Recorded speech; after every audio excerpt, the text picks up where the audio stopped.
Selamat pagi dan selamat hari Sabat kepada kita semua. Tajuk cerita mission kita pada Sabat ini ialah Domba yang Hilang. Cerita ini mengisahkan tentang seorang perempuan bernama Chi Chinciyama yang berumur 43 tahun tinggal di Jepang. Saya sangat dikuatkan selama pandemi virus corona, kata Chi Chinciyama.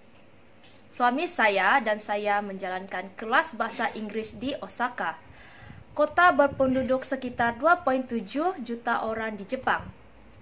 Sekolah ditutup karena pandemi.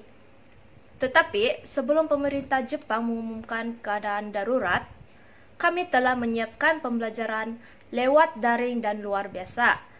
Kami berhasil mempertahankan 90% siswa kami.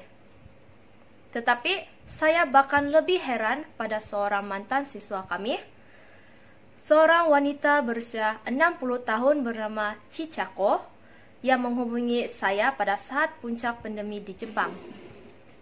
Kami telah saling kenal selama 13 tahun tetapi kehilangan kontak sekitar 2 tahun lalu.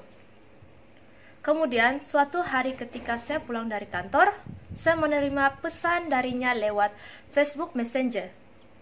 Saya ingin menghadiri gereja Anda, meskipun dalam keadaan pandemik ini, tulisnya. Chichako bukanlah seorang Kristen. Karena itu, saya terkejut bahwa dia ingin tahu lebih banyak tentang Yesus.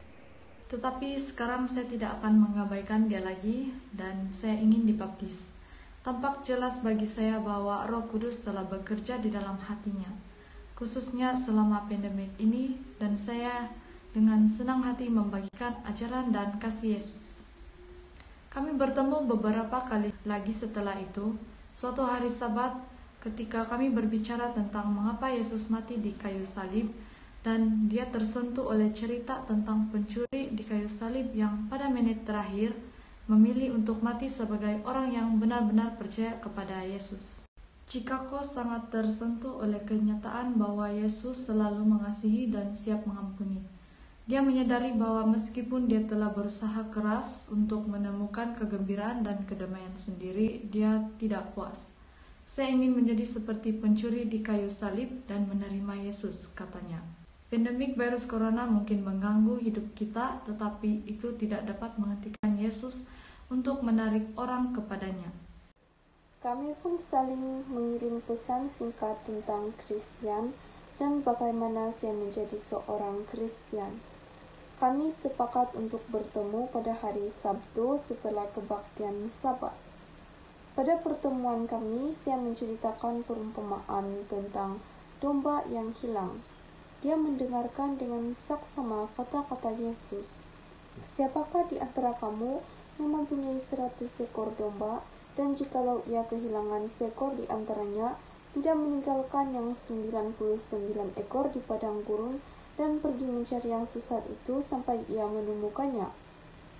Dan kalau ia telah menemukannya, ia meletakkannya di atas bahunya dengan gembira, dan setibanya di rumah ia memanggil sahabat-sahabat dan tetangga-tetangganya serta berkata kepada mereka, "Bersukacitalah bersama-sama dengan aku sebab dombaku yang hilang itu telah kutemukan. Aku berkata kepadamu, demikian juga akan ada sukacita." Chichako segera mengidentifikasikan dirinya dengan domba yang hilang. Dia berkata bahwa Yesus telah memanggilnya untuk mengikutinya selama bertahun-tahun, tetapi dia ingin membuat keputusan pada waktunya sendiri. Kata-kata Chichako yang selanjutnya membuat saya tertegun. Saya tahu bahwa Yesus telah memanggil saya sebagai domba yang hilang dan saya telah mengabaikan dia, katanya. Ayat dari Alkitab yang terdapat di dalam Yohanes 10 ayat 16 yang mengatakan, "Ada lagi padaku domba-domba lain yang bukan dari kandang ini, domba-domba itu harus kutuntun juga, dan mereka akan mendengarkan suaraku, dan mereka akan menjadi satu kawanan dengan satu gembala." Yesus bekerja dalam hidup kita ketika kita tidak melihat atau merasakannya.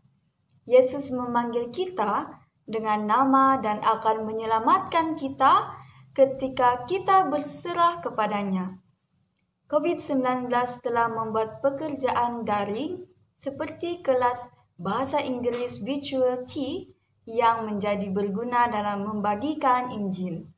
Bagian dari persembahan Sabat ke-13 triwulan ini akan digunakan untuk sebuah proyek untuk membantu orang Jepun, terutama sekali kaum muda, untuk belajar tentang Yesus melalui internet.